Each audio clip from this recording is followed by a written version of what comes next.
Bismillah. Assalamualaikum warahmatullahi wabarakatuh. Innal hamdalillah nahmaduhu wa nasta'inuhu wa nastaghfiruh wa na'udzu billahi min shururi anfusina wa sayyiati a'malina. Man yahdihillahu fala mudilla lahu wa man yudlil fala hadiya lahu. أشهد أن لا إله إلا الله وحده لا شريك له وأشهد أن محمدا عبده ورسوله. اللهم صل وسلم وبارك وزد وأنعم على رسولنا محمد وعلى آله وأصحابه وسلم تسليما كثيرا. قال الله تعالى في القرآن الكريم وهو أصدق القائلين: يا أيها الذين آمنوا اتقوا الله حق تقاته ولا تموتن إلا وأنتم مسلمون. أما بعد، فإن أصدق الحديث كتاب الله وخير الهدى هدى محمد صلى الله عليه وسلم وشر الأمور محدثاتها فإن كل محدثة بدعة وكل بدعة ضلالة وكل ضلالة في النار. نسأل الله السلامة والعافية. معاشر المسلمين إخواني في الدين وأخواتي في الله rahimani wa rahimakumullah. Kembali kita bersyukur kepada Allah Subhanahu wa taala karena pada malam hari ini Allah Subhanahu wa taala kembali mengumpulkan kita di salah satu rumah dari rumah-rumah Allah Subhanahu wa taala yang ada di permukaan bumi ini. Kemudian salam dan salam kepada Rasulullah sallallahu alaihi wasallam. Allahumma shalli ala Muhammad wa ala ali Muhammad. Ma'asyiral muslimin yang dimuliakan oleh Allah Subhanahu wa taala.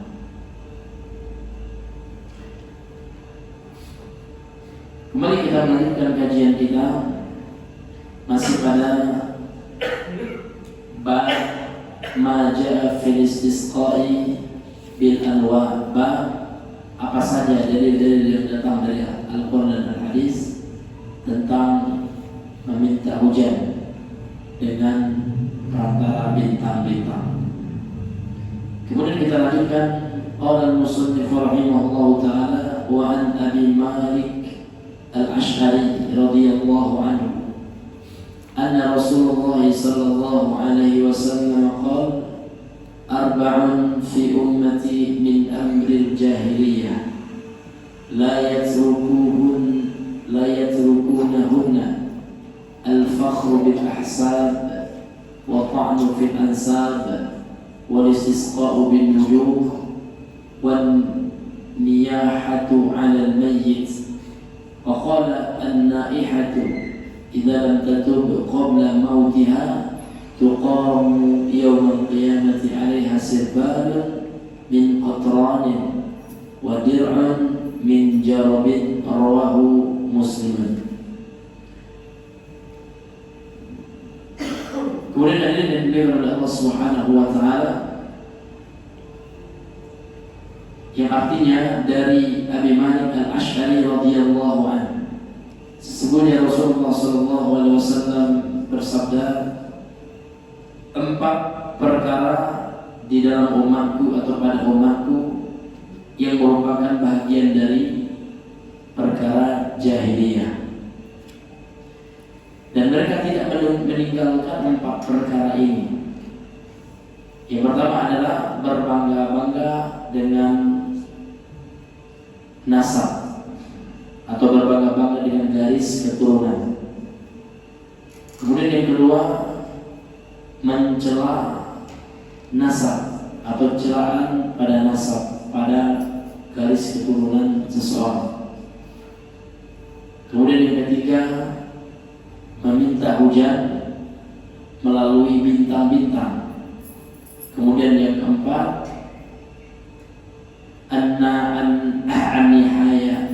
an-niyahatu 'ala al-mayyit, meratap terhadap mayit yang telah wafat.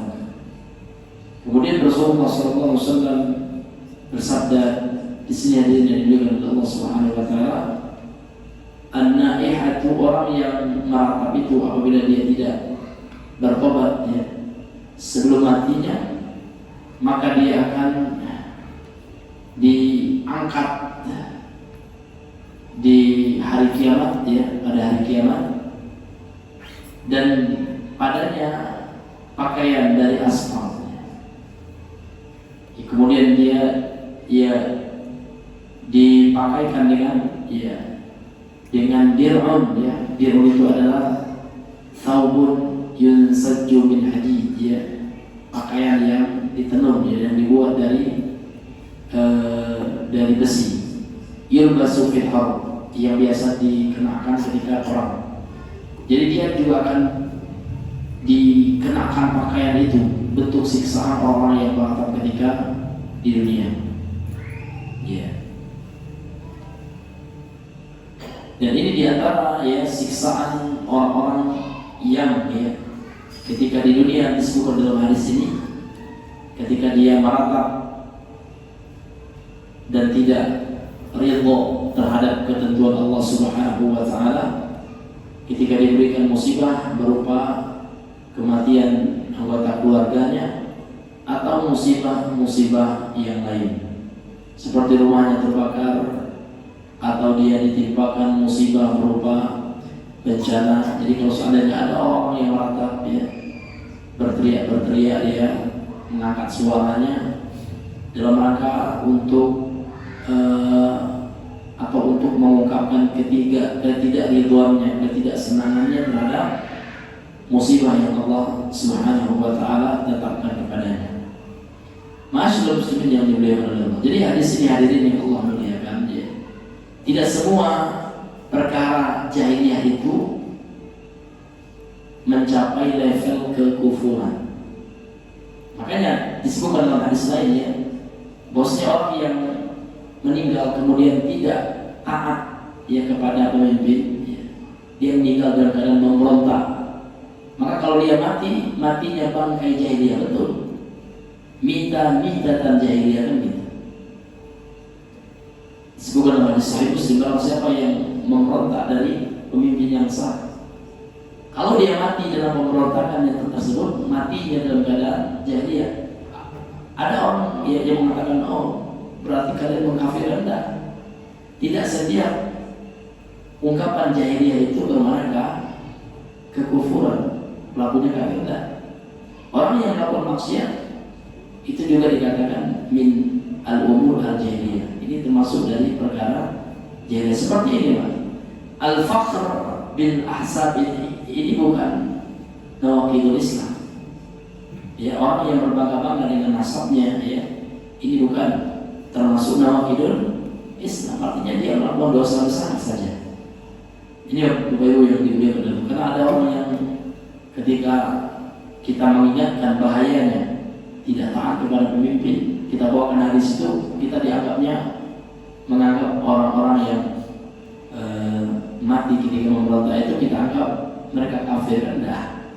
Ini Bapak-Ibu yang dimuliakan oleh Allah Subhanahu wa taala. Karena perkara jahiliyah itu bertingkat-tingkat. Ada yang mencapai tingkatan kekufuran, ada yang hanya mencapai tingkatan kefasikan saja. Nah, ini yang mesti kita garis bawahi.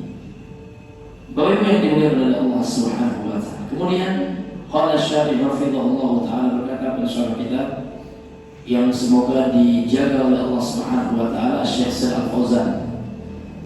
Alif, yang pertama ya tarjamatu Abi Malik ya, biografi singkat daripada perawi hadis ini, yaitu sahabat yang mulia Abu Malik Al-Ash'ari. Tarjamatu Abi Malik ismuhu Al-Harith bin Al-Harith, namanya Al-Harith, sama dengan nama ayahnya. Ayahnya juga bernama Al-Harith Asy-Syami, dinisbahkan kepada orang-orang Syam. Asy-Syami itu orang Syam, sahabi dan dia seorang sahabat. Kemudian dalam hadis ini Rasul mengatakan arba'un fi ummati min amril jahiliyah, 4 perkara yang terjadi pada umatku termasuk perkara jahiliyah. Jadi ini Pak min ini maknanya sebahagian. Artinya tidak hanya sebatas ini saja yang jahiliyah, apa enggak? Jadi kalau seandainya Bapak Ibu ya, yang Allah muliakan, kita temui di hadis-hadis Nabi ya, yang Nabi mengatakan ada 3 hal, ada 4 hal, maka tidak kita maknai itu saja, karena ada hadis lain, karena hadis itu Pak saling menjelaskan ya, yufassiru ba'duhu ba'dan, saling menjelaskan satu sama lain. Maka penawaran atau angka yang disebutkan dalam hadis itu biasanya memberikan makna sebahagian. Ini yang Allah, dan ini ini sebahagian ya, sebagian daripada perkara jahiliyah, karena perkara jahiliyah yang lainnya banyak.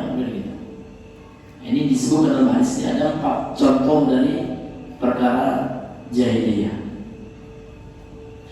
Kemudian al-murad bil jahiliyah huna, yang dimaksud dengan jahiliyah di sini ma qabla al-bi'tsati, yang terjadi sebelum bi'tsah. Bi'tsah itu diutusnya Nabi menjadi rasul.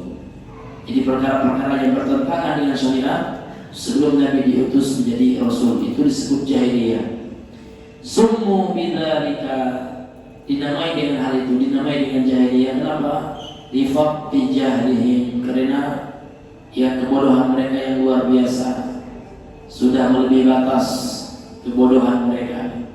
Wa kullu ma yukhalifu ma ja'a bi Rasul sallallahu alaihi wasallam, ini definisi secara istilah. Dan setiap yang menyelisih apa saja yang datang dengannya Rasul, yang menyelisih sunnah Rasul, syariat Rasul, maka ini yang dinamakan jahiliyah. Ini semua umum sebenarnya. Ini Bapak Ibu yang Allah muliakan. Jadi segala yang bertentangan dengan syariat Islam itu jahiliyah. Segala yang bertentangan dengan sunnah Rasul itu jahiliyah. Maka pelaku bid'ah itu jahiliyah, walaupun tidak terjadi di masa Nabi. Ini Bapak Ibu yang Allah, orang yang mengalap berkah tabarruk di kuburan itu jahiliyah. Ini Bapak Ibu yang dimuliakan oleh Allah Subhanahu, atau orang yang bertawassul kepada orang yang telah mati, meminta-minta kepada orang yang telah mati, itu perkara jahiliyah, karena bertentangan dengan syariat yang dibawa oleh Nabi Muhammad sallallahu alaihi wasallam. Kemudian Rasul mengatakan dalam hadis ini, la yatrukunahunna, mereka yang tidak meninggalkan perkara jahiliyah tersebut. Maksudnya adalah yaitu sataf'aluha hadil ummatu, umat ini akan melakukan perkara jahiliyah itu. Imma ma'al ilmi bitahrimiha, baik mereka sudah memiliki ilmu disertai dengan ilmu, artinya dia telah memiliki ilmu dengan keharamannya, artinya dia tahu itu haram. Au ma'al jahli bidzalik, atau dia tidak tahu, dia jahil bahwasanya itu adalah perkara jahiliyah. Banyak perkara jahiliyah yang diingkari oleh Allah pun ada. Pernah Nabi ya tidak sengaja gitu ya, karena semangat beliau berdakwah untuk mendakwahi para pembesar Quraisy ketika itu, mendakwahi para pelonggaran. Akhirnya Nabi fokus bermajelis dengan orang-orang besar itu. Tiba-tiba datang orang miskin, cacat lagi, buta lagi, jauh dia dan datang sampai berapa-apa ingin mendengar kajian Nabi. Akhirnya Nabi agak berat menerima kedatangan laki-laki ini, sehingga Allah sampaikan dalam Al-Quran, abasa wa tawalla, dia bermuka masam dan berpaling. Langsung Allah tegur, siapa itu? Abdullah ibnu Ummi Maktum. Sehingga dari hadis ini hadirin yang dimuliakan oleh Allah Subhanahu wa taala menunjukkan dakwah itu tidak boleh ada ada istilah keren kita sekarang apa? Iya. Jadi dakwah itu tidak boleh dikhususkan satu golongan saja dakwahnya. Iya. Dakwah itu tidak boleh dimonopoli oleh orang-orang yang punya uang. Dan itu kalau di masa Nabi ya, orang ini ingin ya mereka orang kaya saja, pembesar saja yang dinasihati, yang didakwai oleh Nabi ya, gitu. Mereka tidak mau gabung dengan orang-orang yang miskin. Akhirnya Allah langsung ya menegur Nabi SAW. Maka termasuk perkara jahiliyah dakwah yang seperti itu, karena ditegur langsung oleh Allah SWT dan Nabi rujuk ya. Kemudian Nabi mengejar itu Abdullah Ibnu Maktum dan beliau ya tidak lagi membeda-bedakan majnun atau target dakwah. Apalagi sekarang Pak, dakwah pakai tiket ya, event. Kalau ingin duduk di depan tiketnya lebih mahal ya. Ini menyelisih dakwahnya Rasul. Ini termasuk dakwah jahiliyah. Walaupun dikemas ya, disangka itu dakwah sunnah, tak ada. Walaupun pelakunya berjenggot juga, cingkrang juga, tapi kalau dakwahnya berbayar, ini dakwah jahiliyah. Ini hadirin yang Allah muliakan. Ini tidak ada di zaman Nabi seperti itu. Rusak dakwah seperti itu hadirin yang Allah muliakan. Ya, dikit-dikit nak bayar ya. Subhanallah ya. Kalau Nabi sudah pakai tarik, dulu Pak orang kafir Quraisy tidak mau masuk lagi. Sudah gratis saja mereka tidak mau bayar. Ya, Nabi sudah gratis pergi mendatangi orang Taif, mengajak mereka menyampaikan tauhid, berceramah tentang tauhid gitu. Tiba-tiba Nabi diejek, dilempari boro-boro, Nabi pasang tali, ya. Ini luar biasa sekarang jahiliyah zaman sekarang ini. Ya, maka jangan kita mengikuti jahiliyah yang seperti itu. Kalau ada dibuat seperti itu kita tolak. Ya, kenapa mencederai Islam? Ya kan? Ini ada yang di share di internet ya, event ini ya, udah kayak pendeta aja, pendeta medis di hotel ya, dadawan, ya, pakai tarik gitu, pembicaranya siapa? Ya pendeta siapa gitu, ya cukup, bapak lihat gaya dakwahnya misionaris pendeta itu, karena mereka memang mencari puluhan ya, berpuluh ya. Iya, memang itu tujuan dakwahnya, untuk mengumpulkan harta. Sementara Nabi tidak seperti itu. Makanya rahimahullah al-Ustadzina Yazid bin Abdul Qadir Jawazi, setelah beliau meninggal baru ada yang seperti itu ya. Walaupun beliau tahdir yang seperti itu ya, beliau peringatkan umat, beliau berbicara, nggak ada itu doa yang berbahaya. Tapi setelah beliau meninggal barulah ya munculnya seperti itu. Na'udzubillahi min dzalik. Dakwah, hotel dakwah dia bawa, dakwah sambil kadarul alam, bayar itu. Doanya di mana ya? Kita sambil jalan-jalan di mana? Di mana ada dakwah seperti itu? Ya, bayar. Sambil CEO nya ya dipikirkan, dan nanti Ustaz antum saya gaji ini saja. Dari pikir nanti keuntungan kita, ya Allah dalam cari keuntungan dia. Nama dakwah ya. Ada alam plus dakwah. Subhanallah, yang luar biasa. Ya, ini merusak dakwah. Bukan berdakwah, ini merusak dakwah. Nabi, siapa yang dakwahnya? Abu Hurairah nanti apa-apa, bahkan jarang tak makan. Kalau Nabi pakai tarif Abu Hurairah datang lagi, dekat itu kita Abu Hurairah. Subhanallah, sedih kita hadirin yang Allah muliakan hari-hari yang sekarang ini. Ya. Tapi Ustaz yang kita hadapi orang kaya itu selalu duduk di orang miskin. Tidak ada dalam Islam itu ya kasta, tidak ada, sama aja. Yang mulia di sisi Allah yang paling bertakwa, bukan yang paling kaya, bukan pula yang paling miskin. Inna akramakum indallahi atqakum. Dia tidak mau dia duduk. Kita kan mendakwahi elit Ustaz. Ya. Orang elit tidak bisa kita duduk dengan orang yang tak jelas kerjanya apa itu. Kita ini orang berduit, tidak level yang kita mau, kita kesombongan apa itu ya. Na'udzubillahi min dzalik. Ini luar biasa dari yang Allah mulia. Nah, ada suruh orang itu duduk di majelis ilmu, duduk sama rendah, tegak sama tinggi, semuanya sama. Nah, orang kaya sekaya apapun di mata Allah sama dengan tukang sapu yang dia bertakwa kepada Allah ya. Bahkan lebih mulia mungkin tukang sapu ya. Karena tukang sapu sedikit hisapnya Pak. ya kan? Nanti duitnya kan, apa yang nanti dihisab kalau oleh Allah yang ditanya duit nanti ya ada juga banyak. Makanya dalam hadis sahih itu dikatakan orang miskin itu lebih duluan masuk surga, itu betul. Namun miskin yang bersabar, ya. Miskin yang tidak hasad, ya. Tidak iri dengki dia tidak mengharap dunia memang ya. Kalau orang dapat dunia alhamdulillah, ini jadinya Allah. Miskin luar biasa Pak yang menganggap remeh orang miskin. Orang kaya entah berapa tahun kaget juga aja kan, periksa dulu ya. Satu hari Pak di akhirat ini sama dengan berapa Pak? Alfasana 1000 tahun. Taruh nanti orang kaya ini akan dihisab selama 1 pekan kata Allah. Kalilah kunjungkan 1000 model dulu. Sementara orang-orang miskin ya Masya Allah ya, sudah duluan ya, dekati yang dihisab ya kan, dekati barang yang dibawa ya kan. Ini jadi makanya kan kita merasa lemah di dunia ketika ada dekati tidak ya kan.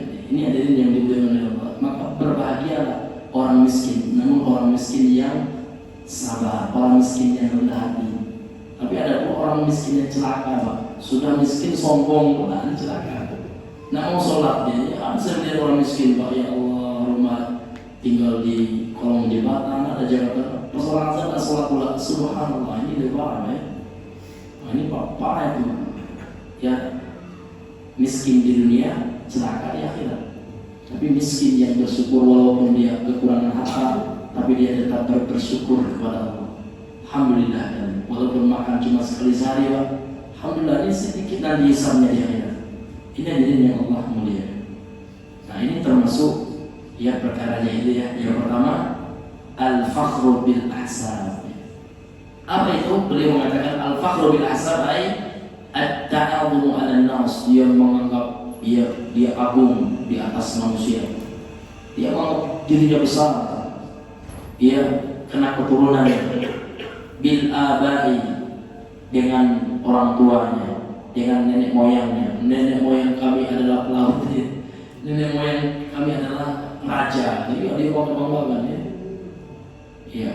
Nenek kami, datuk kami Rasul katanya. Kalian siapa datuk kalian? Itu juga ya. Iya. Datuk sosokan itu tayo tengah gitu. Di mana dia tahu? Coba gitu ya. Ada orang seperti itu ya. Datuk saya Rasul katanya, mengakui menjadi cucu Nabi ya kan.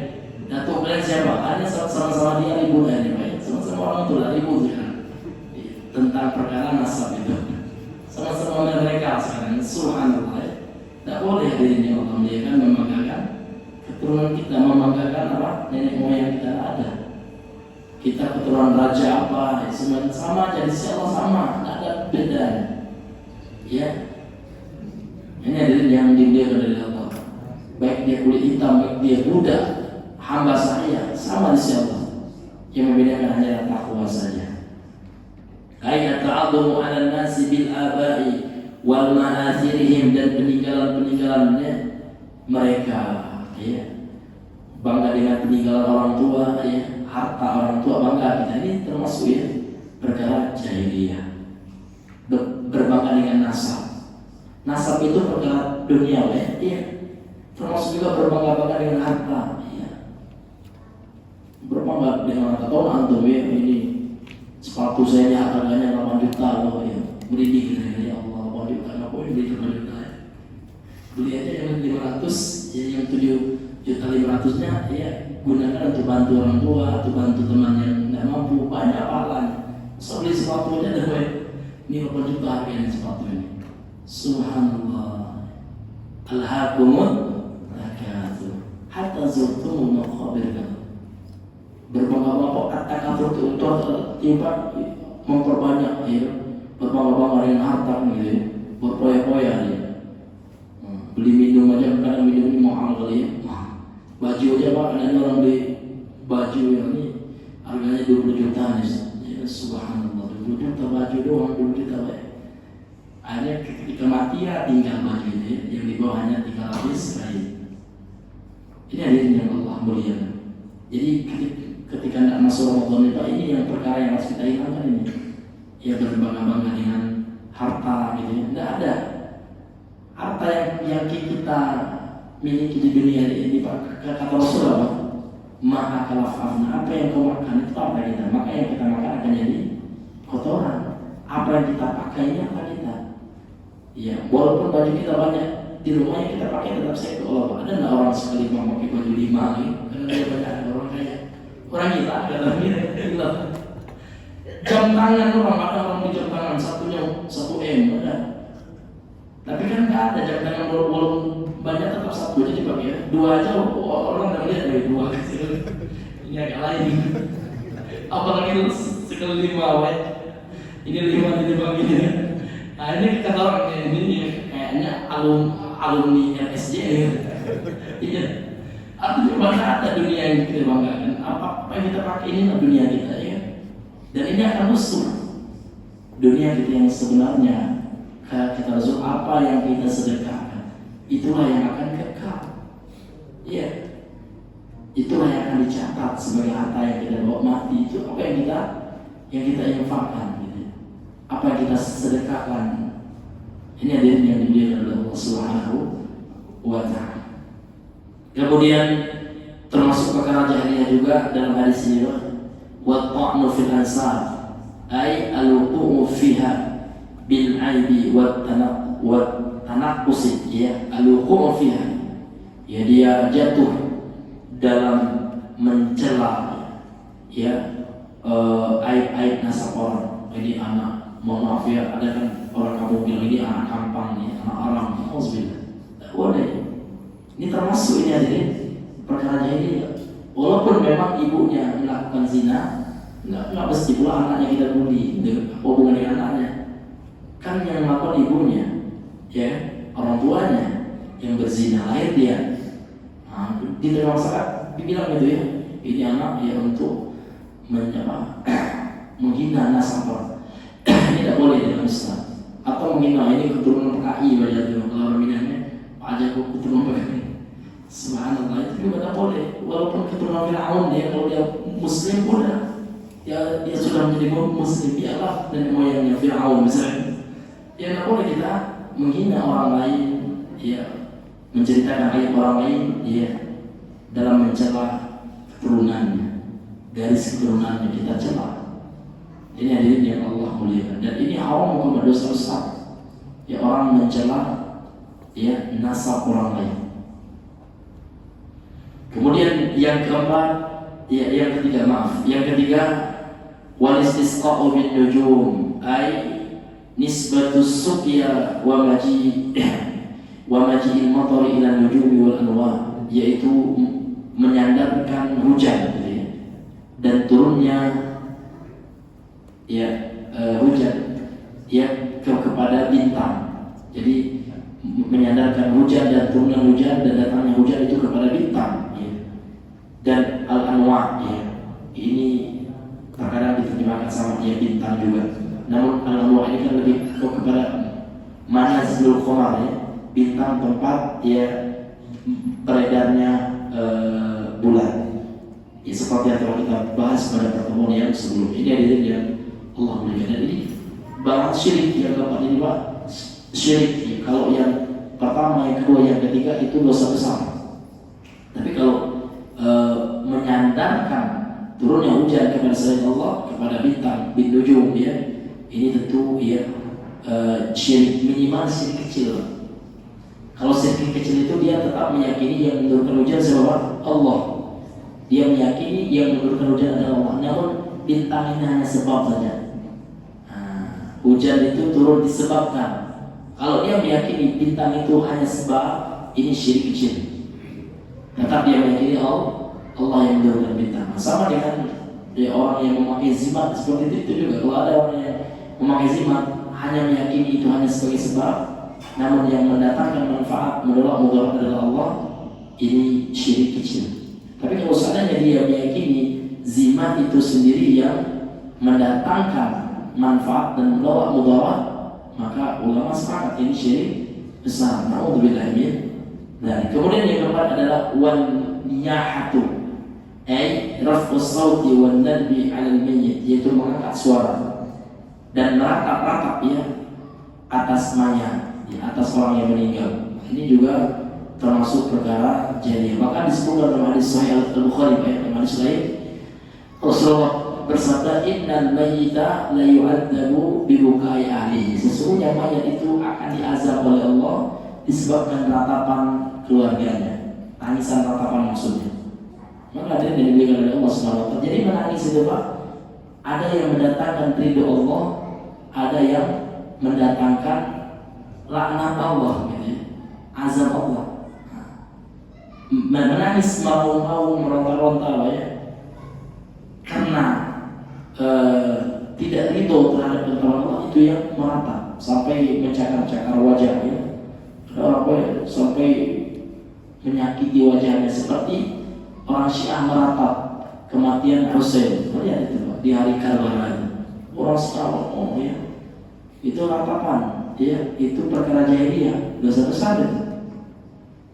Akan tetapi Husain dia ya adalah orang baik, ya yang salah adalah orang yang meratapinya. Jadi para ulama menjelaskan kenapa sampai mayat itu diazab, padahal bukan dia yang meratapi kan, yang meratap adalah keluarganya kan. Namun kenapa kok mayat yang diazab? Nah, itu telah dijawab oleh para ulama kita.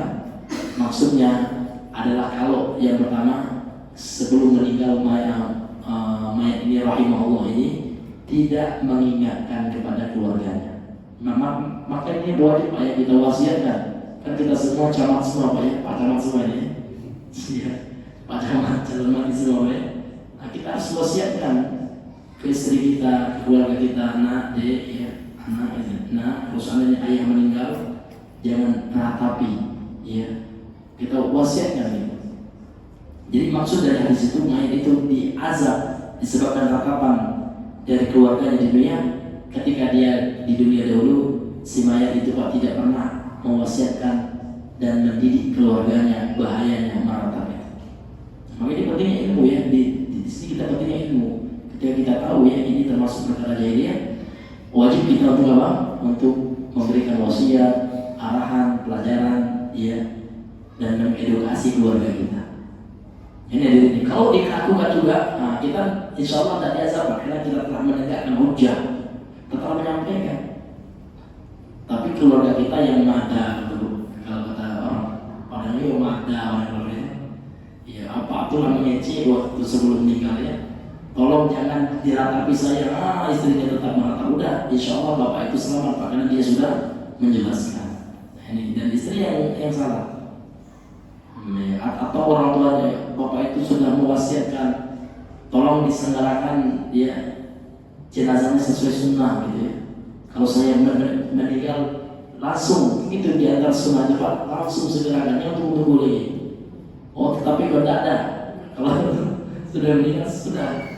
Ini itu yang sunnahnya ya, sesuai dengan arahan Nabi Rasulullah. Karena alasannya apa? Kalau seandainya dia adalah pelaku kebaikan orang saleh, dia akan cepat Pak merasakan nikmat kubur. Nanti tertunda dia dapat nikmat kubur, tergantung arwahnya.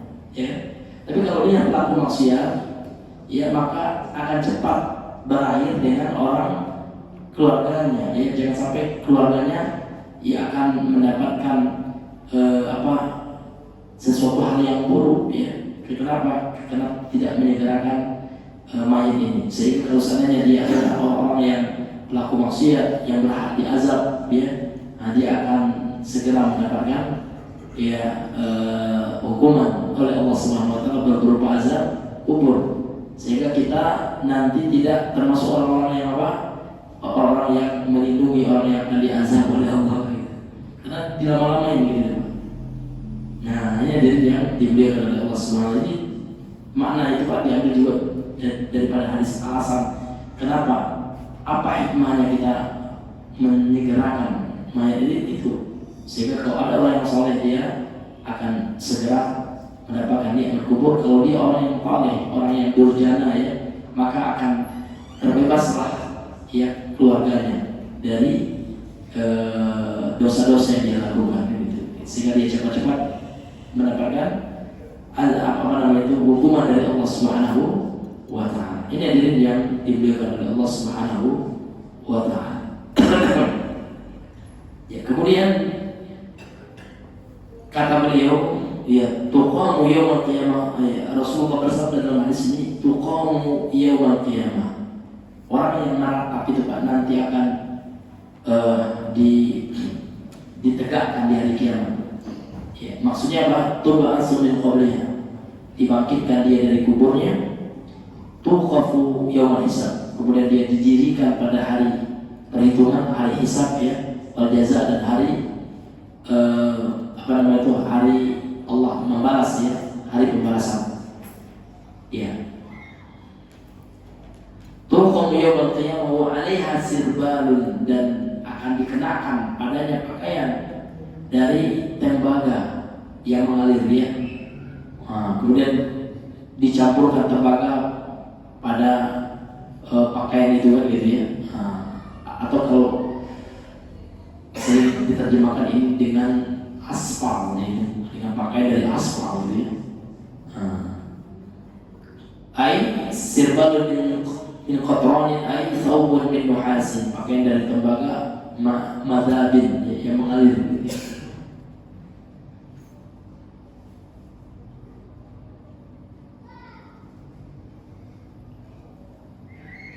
Talattahu fihi ya, kemudian dicampurkan ya dengan tembaga itu.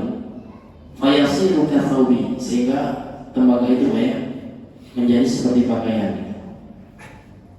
Iya. Kemudian kata Rasulullah SAW, wadirun min jarobin. Dirun itu kata beliau, adirun saubun, adalah satu pakaian, ya pakaian yang sajju atau yang sajju min hadid, yang dibuat dari besi, yulbasu fil harbi, yang biasa dipakai dalam peperangan api, artinya baju perang gitu. Dan juga kan dikenakan bagi orang itu. Min jarabin, al-jarabu maradun jildiyun. Ya. Ya, dari penyakit kulit itu. Min jarabin ya. Yaitu al-jarab ini maradun jildiyun, ya, penyakit kulit. Jadi hadirin yang dimuliakan, ini gambaran azab ya. Azab bagi orang-orang yang meratap ketika di dunia. Ini luar biasa ya.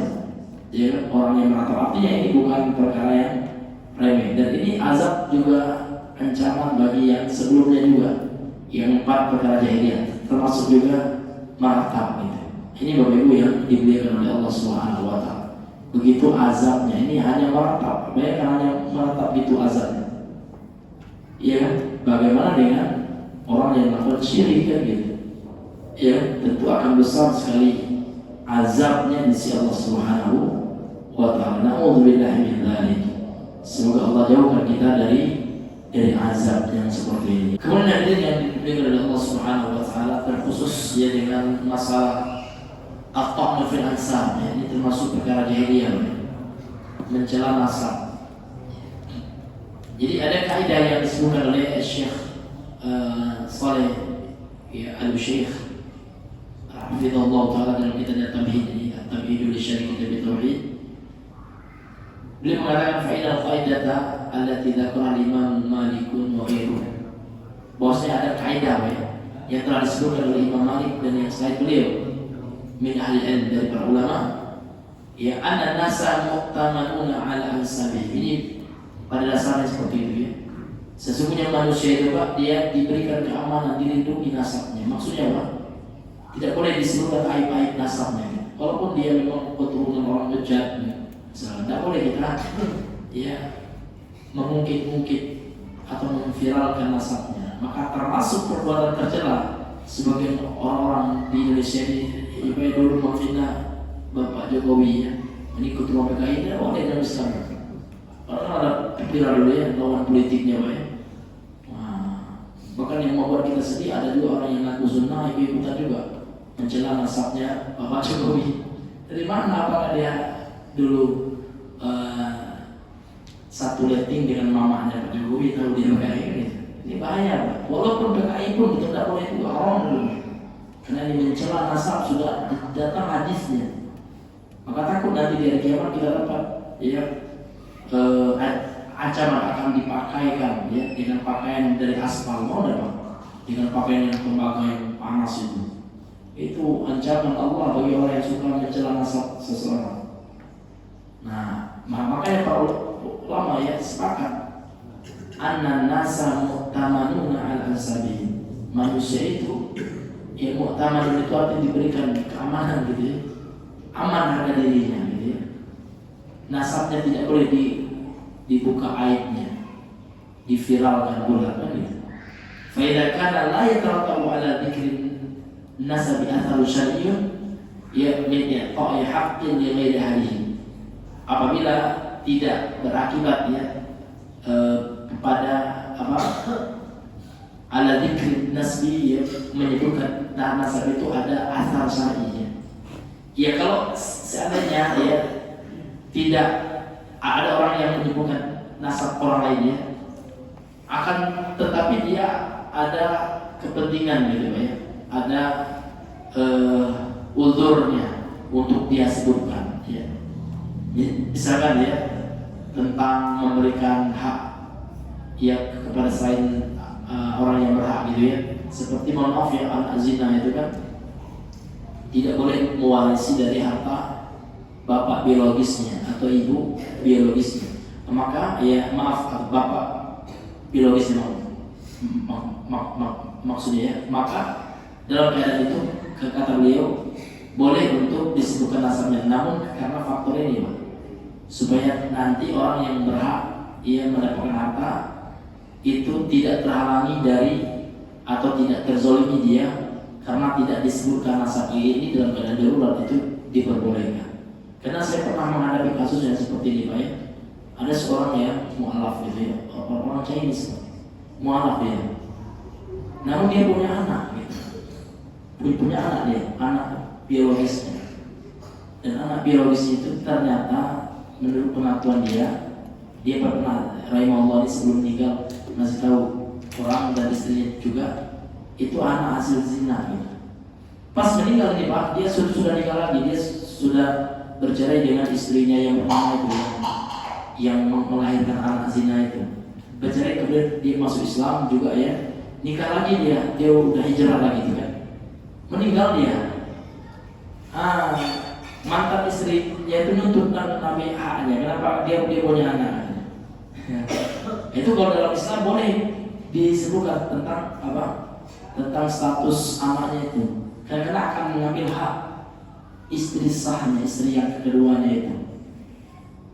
Nah ini hadirin yang dimuliakan oleh Allah Subhanahu wa taala. Karena kalau seandainya ada kepentingan seperti yang disebutkan di sini ya Pak ya, fa idza kana la yatarattabu ala dzikrin nasabi atharul syar'i, kalau seandainya la yatarattabu tidak akan ya berakibat ketika disebutkan ya nasab itu tidak ada athar pengaruh syar'inya, ya tidak akan ada dosanya gitu ya, karena ada tujuannya seperti memberikan hak kepada yang selain ahlinya, harus disebutkanlah status kalau dia anak ya. Kalau dia memang anak hasil zina tidak boleh dia mendapatkan apa? Harta waris dari orang tuanya. Ini hadirin yang Allah. Au bi mirasin, atau dengan kepentingan dia warisan. Au bi aqdi nasabatin, atau untuk memang ada akad yang akan dia lakukan dia yang terkait dengan nasab dia gitu Pak ya. Au bi zawajin, atau karena pernikahan. Kalau pernikahan harus tahu Pak ya.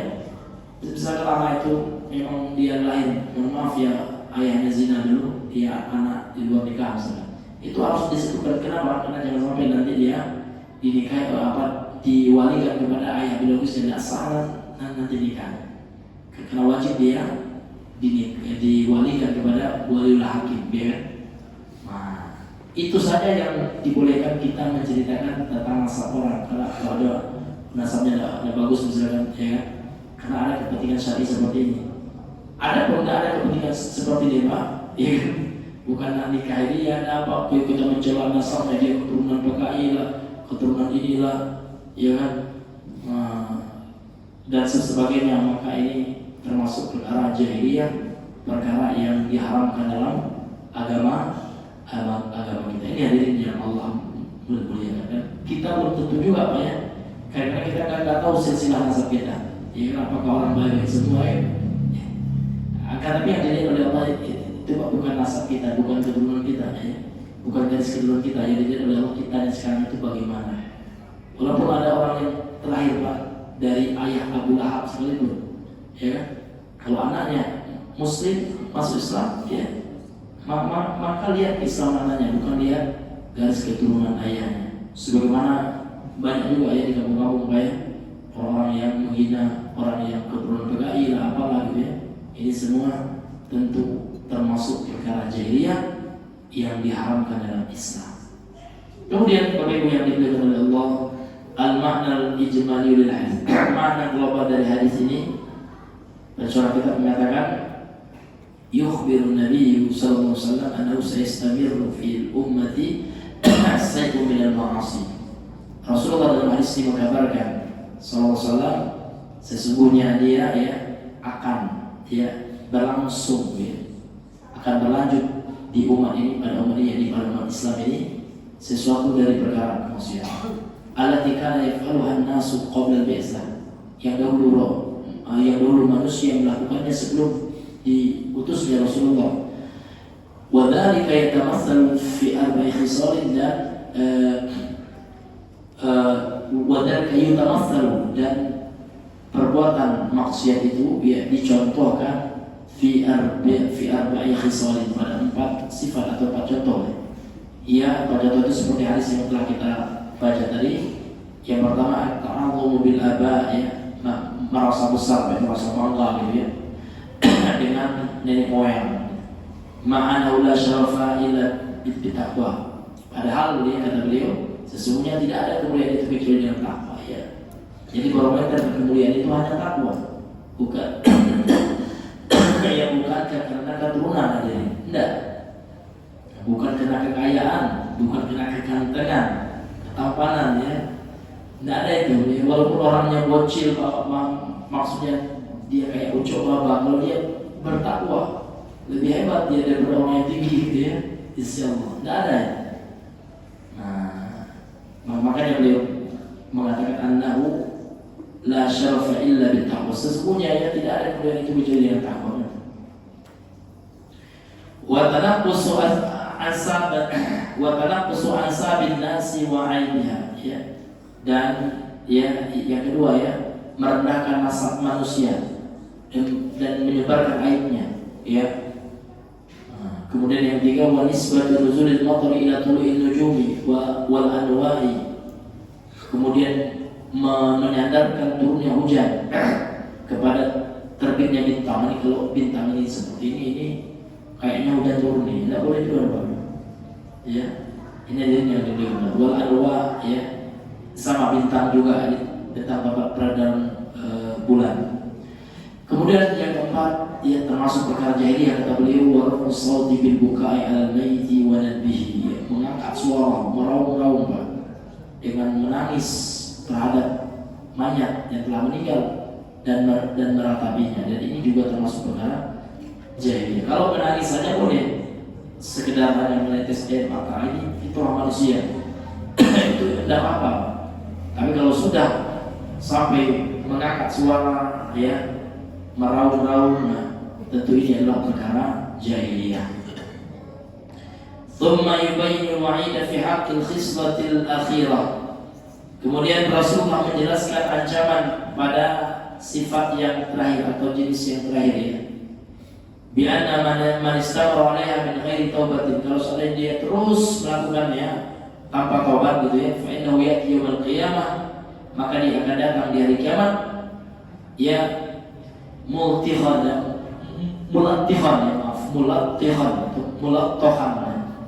kalau istilah maf'ulnya mulatohan ya, jismuhu bin nuhas. Mulatohan itu artinya dilumuri gitu ya. Mulatahan dilumuri, jismuhu ya, tubuhnya, bin nuhas, dengan tembaga al-madhabi yang meleleh gitu ya. Hatta yakuna dzalika kal khamis, sampai tembaga yang dilelehkan di tubuhnya itu Pak. Ini hadis subhanallah luar biasa ya. Hatta yakuna dzalika kal khamis, sampai menjadi yang lelehan tembaga yang dilelehkan di tubuhnya itu membentuk seperti pakaian, seperti kamis ya, seperti pakaian yang dia pakai. Nah, itu nanti yang akan dikenakan bagi orang yang marah itu betul. Berdasarkan hadis itu luar biasa, luar biasa menakutkannya Pak. Coba kita ambil lilin aja Pak, kita bakar misalnya, tapi jangan Bapak lakukan ini misalnya ya. Iya, kalau kita teteskan Pak, ke tangan kita luar biasa panasnya, melepuh dengan kita. Ini siksaan bagi orang yang mengatakan itu auzubillah, ya dia dilelehkan tembaga. Tembaga itu kan dari besi kuning, kuningan yang dicairkan. Nah, itu yang dituangkan ke tubuh kita. Subhanallah, auzubillah min dzalik. Ya, sehingga membentuk pakaian itu yang dipakai ketika. Apakah sampai dingin dah? Di neraka ada kaki dingin, Pak, neraka menyala terus, panas, subhanallah. Ini luar biasanya hadirin, dia siksa api neraka itu. Akan ada kita takut dengan api neraka, yang takut miskin. Orang sekarang banyak takut miskin, dan itu tipu daya setan. Siapa yang menakut-nakuti kita miskin Pak? Setan. Dalilnya Al-Quran. Ya, setan yang mengkagak miskin. Tidak usahlah ya berhenti dari riba, kagak miskin gitu ya. Setan Pak. Iya, tidak usahlah kamu ya berhenti dari proyek yang penuh dengan sohu menyogok itu. Kagak macam mana anak kamu makan, ini setan ya. Iya, setan yang nakut-nakuti kita itu. Padahal rezeki kita sudah ditanggung oleh Allah, sudah ada ketentuannya. Ya, iya. Rezeki kita itu sudah ada Pak. Rezeki kita kayak ajal kita. Kalau mati kita habis rezeki gitu. Ya, ini yang kalau ada orang sekarang yang takutnya luar biasa menghadapi kehidupannya. Iya, seolah dia tidak punya Allah yang maha kaya. Takutnya gitu. Kalau saya berhenti di tempat karaoke ini, cewek naik neraka, kagak siapa yang ngasih saya makan ya, mama apa nak hati lagi lalu nikah dua-duanya. Kerja kami di karaoke tulah ya, jadi tukang orang. Kalau lain, misalnya takut ya. Apa artinya tauhid yang harus kita betul dalam diri? Ya, kalau kita ini tauhid dasar lah ya, tauhid tentang yang menciptakan Allah, yang memberi rezeki itu kan dasar, tapi aplikasinya kurang, aplikasinya kurang sekali manusia. Banyak manusia itu hatinya tidak terpaut dengan Allah.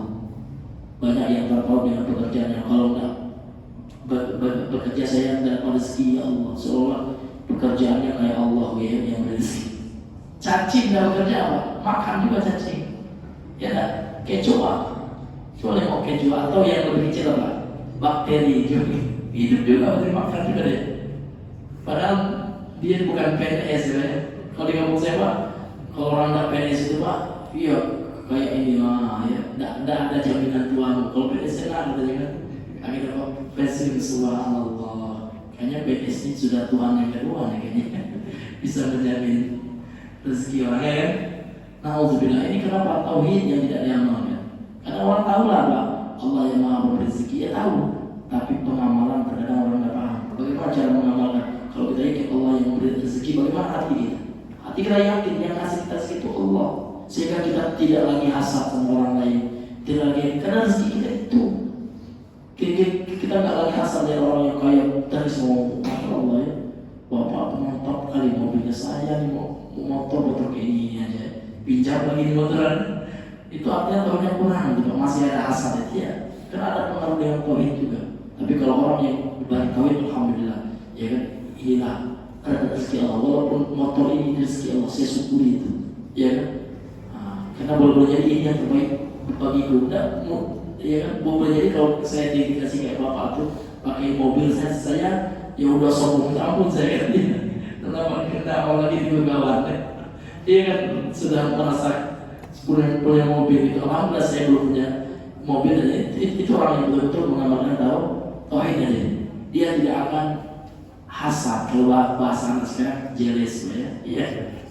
Iya, dia yakin ya kan apa yang didapat orang itu harus rezeki Allah untuk dia. Tapi kalau kita hasad, kita selalu protes sama Allah ya. Iya. Ngapa Allah ngasih dia rezeki? Seharusnya salah saya gitu, karena auzubillah. Ini penting tauhid. Jadi kalau tauhid kita itu sudah terbentuk, kita amalkan Pak, dan ini akan mempengaruhi suasana hati kita. Kenapa kita lihat Pak, ada orang pasti pernah lihat orangnya teman, masya Allah, anaknya banyak Pak. Banyak anaknya, pekerjaannya cuma serabutan. Ada teman itu masya Allah, mungkin iman saya jauh di bawah beliau dia. Tapi saya pada beliau tidak pernah mengeluh beliau dia. Ya kan, bahkan saya Pak, anaknya sekolah banget di banyak ya. Anak anak saya sekolah di sekolah umum ya. Nah saya dengar ya, saya dengar temannya, abang itu maulah anaknya sekolah sunnah, tapi dia kasih duit abang itu, tapi dia sabar aja dia, masya Allah. Bahkan dia juga pernah juga, dia ngantar orang pergi pengajian, beliau masya Allah, ya kan. Tapi dia nggak pernah dia minta ya apa namanya privilege ya, sama ustaz yang ngantar enggak, anaknya pun udah ada sekolah sama ustaz. Anaknya banyak ya, masya Allah.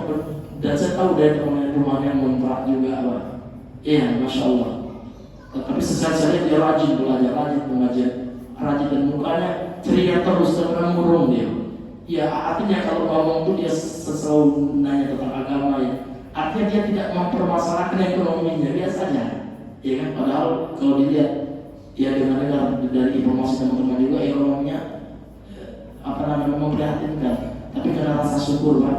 Jadi kalau kita bersyukur betul kepada Allah, rasa syukur kita itu sudah mengalahkan ya ujian kita. Artinya ujian itu Pak dikalahkan dengan rasa syukurnya. Ya memang mungkin ujian ekonominya besar gitu ya. Ya kan pendapatan ada cukup, tapi karena rasa syukurnya lebih besar Pak, biasa aja dia. Ya kan sepele aja dia. Nah ini luar biasa. Ya kalau kita diberi itu kan nikmat juga Pak. Jadi rezeki Allah itu Pak, jangan hanya kita lihat sebatas handphone kita bagus diri enggak. Ketika Allah beri kita qanaah, rasa cukup, ya kan? Rasa syukur, itu rezeki yang mantap, itu hidayah. Orang yang diberikan sifat qanaah, merasa cukup walaupun dapat sedikit, dia bersyukur cukup dia. Ini luar biasa, itu rezeki juga. Karena banyak manusia sekarang Pak memandang rezeki itu hanya sebatas materi ya. Apa yang dipandang duit, berapa rekeningnya itu aja, bukan itu. Itu rezeki Allah betul, itu rezeki yang remeh-temeh. Rezeki kita yang terbesar itu hadirin adalah iman. Allah kasih, alhamdulillah kita kasih iman. Ya kan, ada orang kaya raya di dunia ini, di pada Allah kasih nikmat itu dia, kafir dia. Ya. Apa? Tidak dikasih. Siapa yang terkaya? Bill Gates atau siapa? Tidak dikasih oleh Allah nikmat rezeki yang paling besar, yaitu Islam. Ini yang rezeki yang harus kita syukuri ya. Yang nikmat Islam, nikmat Allah yang besar. Nikmat iman, nikmat di atas sunnah, ini yang harus kita syukuri. Alhamdulillah. Ini adalah untuk menguatkan kita, karena memang ya, terkadang kita diuji dengan berbagai ujian. Setan ingin membuat kita tidak bersyukur, ya. Setan ingin membuat kita minder, ya kan? Maka kita harus senantiasa, Bapak Ibu, ingat ya, bahwasanya Allah telah baik sama kita. Ya. Apapun yang Allah berikan rezeki sama kita, itu adalah yang terbaik dan kita syukuri. Syukuri nikmat Allah Subhanahu wa Ta'ala itu ya. Dan insya Allah itu akan membuat hati kita menjadi lapang. Bapak Ibu yang diberikan oleh Allah Subhanahu wa Ta'ala. Kemudian kita lanjutkan, wa tasta'ila bihin nar. Kemudian Pak, dia pakaian yang terbuat dari tembaga yang dicairkan itu dinyalakan dengan api, dipanaskan dengan api. Nauzubillah min dzalik. Wa tartasiq ya bi jismihi wa tantatin ya wa tantatinu raihatuhu. Kemudian akibatnya Pak lengket, taltasik itu artinya lengket ya, pakaian yang dari tembaga itu bijismi pada tubuhnya melengket ya, subhanallah, nauzubillah. Kemudian ya baunya tantatin menjadi busuk ya, baunya menjadi menyekat ya, menjadi busuk sekali Pak. Sudah terbakar ingat ya di neraka itu. Ternyata rasa busuk itu Pak, bau busuk itu tidak dihilangkan oleh api neraka, tetap busuk juga. Kalau kita kan beda kalau api di dunia ini, kalau ada bangkai yang busuk, kalau dibakar hilangnya. Kalau di neraka enggak, tetap bau busuknya gitu. Nah, auzubillahi min dzalik. Maka itu yang harus kita takuti hadirin yang Allah muliakan. Ini sebenarnya musibah yang terbesar itu ketika kita melakukan maksiat ya. Itu musibah yang besar. Kalau musibah dunia tidak kecil, kayak hilang duit kita, misalkan, ya. Dibandingkan kita tidak sholat, mana yang lebih besar musibahnya? Tidak sholat. Kalau kita sabar dengan musibah dunia, dapat pahala kita. Sabar kita dengan kekurangan harta, ya, kurang beras di rumah, sabar kita, ya Allah masih menerima, ya Allah, mudah-mudahan saya sabar, ya Allah, mudah-mudahan ketika saya sabar, ya tidak makan, misalkan. Karena saya pernah juga, ya, pengalaman sabar tidak makan itu, ya. Mudah-mudahan, ya, ketika kita sabar itu, Allah jadikan itu sebab kita mendapatkan ampunan Allah, ya. Kenapa? Sabar dalam menerima ujian Allah itu, kalau kita ikhlas, ya sabar kita, maka itu akan sebab, ya Allah berikan kita rahmatnya berupa ampunan Allah Subhanahu wa ta'ala. Kemudian Bapak Ibu yang Allah muliakan, beliau kemudian melanjutkan munasabatul hadis lil bab. Korelasi hadis ini terhadap bab yang kita bahas. Apa korelasi hadis ini? Tentang 4 sifat jahiliyah itu, 4 perkara jahiliyah itu, apa kaitannya dengan bab ini? Kata beliau, anna fihi, sesungguhnya dalam hadis itu, ya, dalilan, terdapat satu dalil ada tahrim istisqa, atas haramnya, ya, meminta hujan bil anwa, dengan perantara kita minta, wa annahu, dan perbuatan itu min umuril jahiliyah, termasuk, ya, perkara jahiliyah. Kemudian yang terakhir, ya, ini waktu yang ini tanggung, ya, karena kita akan masuk kepada dalil yang berikutnya, maka kita selesaikan aja pelajaran yang bisa kita ambil dari hadis ini. Ma yustafadu min hadis, apa pelajaran yang bisa kita ambil dari hadis ini? Yang pertama, tahrimul istisqa bil anwa, haram hukumnya yang meminta hujan dengan perantara bintang-bintang. Wa annahu min umuril jahiliyah, dan perbuatan itu, ya, bahwasanya perbuatan itu termasuk perkara jahiliyah. Kemudian yang kedua, anna ma kana min amri jahiliyah la yatrukuhun nasu kulluhum, adapun yang termasuk dari perkara jahiliyah, la yatrukuhun nasu kulluhum, ya, manusia tidak meninggalkan semuanya, gitu. Ya, ada juga manusia itu melakukan perkara jahiliyah, tidak sanggup manusia meninggalkan semuanya, gitu.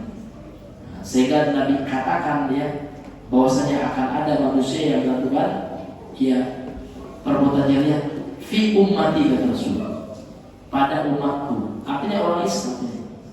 Ini hadis yang diberikan oleh Allah. Kemudian yang ketiga, anna ma kana min amri jahiliyah wa fi'lihim fa huwa madmumun fi dinil Islam. Sesungguhnya apa saja yang termasuk perkara jahiliyah dan perbuatan mereka, yakni orang jahiliyah, ya, fa huwa madmumun, maka perbuatan jahiliyah itu tercela fi dinil Islam, dalam agama Islam. Ini adilnya Allah. Jadi apapun yang termasuk perbuatan jahiliyah itu hukumnya haram, tercela. Nah, maka tidak boleh kita bangga-bangga nasab atau mencela nasab orang ini, atau fil ansab, ini perkara jahiliyah, ya. Maka saya ingat, ya, di musim-musim politik itu, Pak, ya, dicari-cari niat kesalahan, ya, rival politiknya, dibilang dia keturunan ini, keturunan itu, apa hubungannya, gitu. Nah, ini hadirin, ini perkara jahiliyah. Maka jangan kita yang sudah, ya, mengamalkan agama, yang sudah sholat, ya, tepat orang yang sudah sholat, orang Islam, ya, ikut dalam perkara jahiliyah yang seperti itu. Kemudian yang keempat, man mutasabbuhi bil jahiliyah. Hadis ini juga larangan, ya, menyerupai perilaku sifat-sifat jahiliyah. Sifat-sifat jahiliyah kita sebutkan tadi, yang disebut oleh Nabi dalam hadis tadi, seperti juga termasuk yang terakhir, Pak, ya, meratapi, ya, meratapi nasib masuk juga, Pak. Ya Allah, kenapa saya miskin, ya Allah, ya, kawan saya pakai kayu sebenarnya meratapi kita sedikit sampai menangis kita, ya. Nah, itu bukan nangis yang mendatangkan pahala, Pak. Nangis yang mendatangkan pahala, nangis yang seperti apa? Ingat dosa kita, ya Allah, saya telah maksiat, ya Allah, ya. Dulu saya, ya Allah, tak sholat, ya. Itu kita tangis, ya, Pak. Ingat kita dengan maksiat kita, dosa kita. Dulu saya pernah makan riba, ya Allah, ampuni dosa. Nangis kita, Pak, dapat pahala kita. Bukan nangis, ya Allah, kenapa saya dapat mobil, ya Allah, nangis. Itu tak ada, Pak, dapat pahala kita. Menangis karena dunia. Sama kayak artis, Pak, ya, menangis karena acting, ya. disuruh sama sutradaranya, kali kamu nangis ya, kami dapat duit, nangis karena dapat duit, ya. Atau menangis karena dia supaya disangka orang yang khusyuk, ya kan? Nangis dah. Tapi kita ingat, tidak boleh juga kita suzon, usah turia, kan boleh. Tapi ini untuk diri kita, tidak boleh kita menangis karena ria, ya kan? Kenapa menangis itu apa? Ya bisa menjadi ibadah kalau kita niatkan dengan Allah Subhanahu wa Ta'ala. Umar bin Khattab itu Pak, kalau di depan orang tegas beliau. Bahkan ada aja orang yang agak menyinggung, menyentil Nabi, ya. Apa kata Umar? Dan ya Rasulullah, an adribahu nuqahu, biarkan aku wahai Rasulullah, biar aku penggal lehernya. Itu tugasnya Umar bin Khattab. Ternyata apa? Ketika sendirian Umar bin Khattab itu sangat banyak menangis sekali.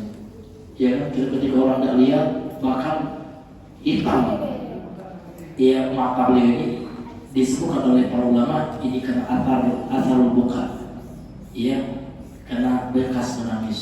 Orangnya penampilannya tegas Pak, tidak pernah menye-menye lah gitu kan, iya tegas sih, iya. Kalau ada orang sedikit aja orang yang agak menghina Nabi Pak, mau ditebas aja lehernya sama Umar bin Khattab ini. Akan tapi ternyata Umar bin Khattab sangat lunak hatinya ketika bersendiri dengan Allah, banyak menangisnya, ya kan? Ini hadirin yang Allah mulia. Kemudian hadirin yang dimuliakan oleh Allah Subhanahu wa Ta'ala, yang kelima, tahrimul iftikhar bil ahsan. Haram hukumnya, ya, ada sini dia memberikan faedah pengharaman apa? Al iftikhar, bangga bil ahsan, dengan keturunan, dengan garis keturunan. Saya adalah keturunan bangsawan. Kamu siapa? Kamu keturunan ini kan, begitu ya. Budak kan gitu sebenarnya. Itu tidak boleh, itu haram hadirin yang dimuliakan Allah Subhanahu wa Ta'ala. Wa nahu min umuril jahiliyah, dan ini termasuk perkara jahiliyah. Kemudian yang keenam, tahrim hukum fil ansab, ya sama dengan yang pertama. Kalau yang pertama bangga apa ya? Yang kedua, kita mencela nasab orang. Hukum ya ta'afi ansabil akhirnya, kita yang mencela, menghina, ya menjelek-jelekkan nasab dari keturunan orang lain. Bidambiha, dengan itu menghinanya gitu ya. Wa tanah usiha, dengan merendahkan nasab kamu, ini keturunan apa kamu ya? Nauzubillah, ini haram hadirin, ini termasuk min umur al-jahiliyah, termasuk perkara jahiliyah juga. Kemudian yang ketujuh, tahrimun niyahati. Pengharaman hadis ini terdapat pengharaman atau haram hukumnya meratap. Wa bayan uqubatiha, dan hadis juga menjelaskan dia sanksi, ya, azab bagi orang yang meratap itu. Wa annaha, dan sesungguhnya meratap itu minal kabair, termasuk dosa besar. Kemudian dari yang dimuliakan oleh Allah Subhanahu wa Ta'ala, yang ke-8, anna taubata tukaffiru dzamba wa in 'azuma. Sesungguhnya taubat itu bisa menghapus dosa, ya. Ini ada yang dimuliakan oleh Allah Subhanahu wa Ta'ala. Taubat itu bisa menghapus dosa. Sebagaimana para sahabat dulu sebelum mereka taubat, ya, mereka jatuh ke dalam perkara-perkara jahiliyah. Karena perkara jahiliyah ini adalah perkara yang dilakukan oleh orang jahiliyah sebelum diutusnya Nabi, qabla bi'sah. Artinya sahabat juga melakukannya gitu. Akan tetapi karena para sahabat taubat nasuha, maka beliau masuk ke faedah yang ke-8, bahwasanya taubat itu bisa menghapus, ya, dosa, walaupun dosanya besar, walaupun dosa syirik sekalipun, bahkan walaupun dosa membunuh orang. Maka disebutkan dalam hadis yang diperselisihkan statusnya. Namun Syekh Shalih Al-Fauzan, dia berdalil dengan hadis ini. Kata Nabi sallallahu alaihi wasallam, at-taibu minadami kama la dzamba lahu. At-taibu minadami, orang yang bertobat dari dosa, kala dzamba lahu, seperti orang yang tidak pernah berbuat dosa sama sekali. Maka ya kita disuruh terus untuk bertobat, ya, oleh Allah yang menyuruh kita.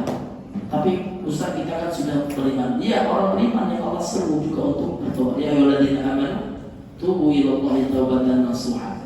Bahkan orang yang beriman disuruh bertobat dengan nasuha, itu taubatan shadiqah, tobat yang benar-benar tobat, gitu, yang menyempurnakan syarat-syarat diterimanya obat itu. Kemudian yang terakhir, anna muslimah qad yakunu fi syai'in min khisal jahiliyah. Sesungguhnya seorang muslim itu terkadang fi syai'in dalam dirinya ada sesuatu sedikit gitu min khisal jahiliyah, dari sifat-sifat jahiliyah. Jadi kita jangan juga merasa kalau saya sudah soleh Ustaz, insya Allah tidak ada jahiliyah. Ada aja banyak. Tidak ada manusia yang selamat dari sifat jahiliyah itu. Terkadang kita bangga dengan harta kita jahiliyah, ya kan? Terkadang kita bangga dengan suku kita jahiliyah. Saya kan orang Minang saat ya, orang Minang biasanya kayak gitu. Banyaknya bahasa ya. Ini contoh ya. Nah, itu jahiliyah juga. Bangga dengan suku, dengan apa? Dengan bangsa. Kami adalah bangsa ini gitu. Tidak boleh juga, Pak. Cinta terakhir boleh, ini fitrah, ini sunatullah ya. Ya artinya itu tabiat manusia, naluri manusia cinta benar. Tapi kita tidak boleh berbangga-bangga juga, Pak. Kami orang Indonesia, kami lebih hebat daripada kalian, orang Malaysia. Sekarang ada lagi apa Pak, lagi tanding bola gitu ya. Saling ejek lah itu ya, orang yang pro Indonesia kesebelasan Indonesia dengan itu jahiliyah semua ya. Jadi dia dimuliakan. Tidak ada Islam menyuruh kita seperti itu. Islam itu menyuruh kita apa? Wa ta'awanu 'alal birri wat taqwa. Sama siapa aja, orang Indonesia, orang Malaysia, orang Amerika, selama dia baik, dia muslim, dia kan, nah, dia mengajak pada kebaikan, kita disuruh ta'awun, ya bekerja sama, kalau menolong dia kan, yang perbuatan dia kebaikan dan ketakwaan itu. Layak dari dzalika kufru, maka yang ketika ada sifat jahiliyah pada diri seseorang, layak dari dzalika, tidak menunjukkan hal itu, sifat jahiliyah itu kufurnya orang yang memiliki sifat.